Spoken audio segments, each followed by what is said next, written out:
Santo Yohanes Chrysostomus, uskup dan punjangga gereja.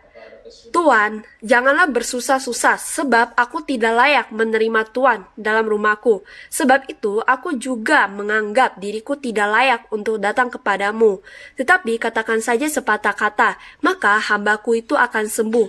Lukas bab 7 ayat 7.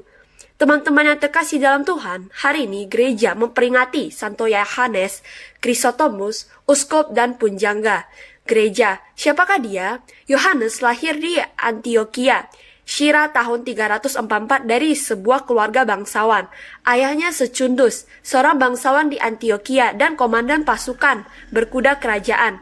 Ibunya Antusa, seorang yang baik. Yohanes dididik dalam tata cara hidup yang sesuai dengan kebangsawanan mereka. Ketika berusia 20 tahun, Yohanes belajar retorika atau ilmu pidato di bawah bimbingan Libinanus, seorang ahli pidato yang terkenal pada masa itu. Sekitar umur 20 tahun, Yohanes baru dipermandikan menjadi Kristen. Kemudian beberapa orang temannya, ia mendalami cara hidup membiara dan belajar teologi di bawah bimbingan Diodorus dari Tarsus. Dan pada tahun 386 ditasbihkan menjadi imam oleh Uskup Flavian dari Antioquia.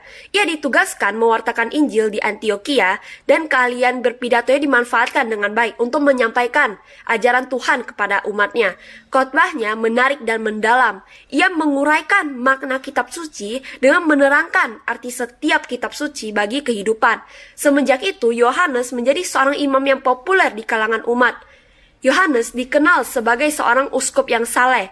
Khotbah dan tulisan-tulisannya sangat berbobot dan menjadi saksi akan kefasihaninya dalam berbicara. Oleh karena itu, ia dijuluki Chrysostomus yang artinya si mulut emas.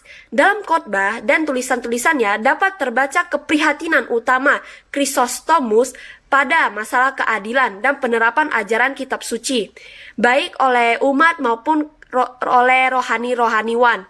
Dalam Injil hari ini kita mendengar bahwa kisah seorang perwira yang rendah hati. Ungkapan hatinya kepada Yesus sudah tidak asing bagi kita. Tuhan, saya tidak pantas Tuhan datang pada saya, tapi katakan saja sepatah kata, maka hambaku akan sembuh.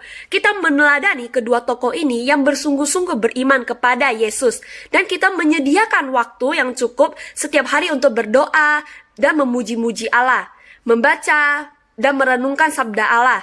Semoga dengan demikian kita semakin mengasihi Tuhan, mengasihi sesama, semakin terlibat dalam hidup bersama, dan hidup kita menjadi berkat bagi sesama. Refleksi. Sudahkah saya melaksanakan tugasku sebagai orang beriman, membaca dan merenungkan sabda Tuhan? Doa. Ya Tuhan, saya tidak pantas Tuhan datang kepada saya, tapi katakan saja sepatah kata, maka saya akan sembuh. Amin. Aksi.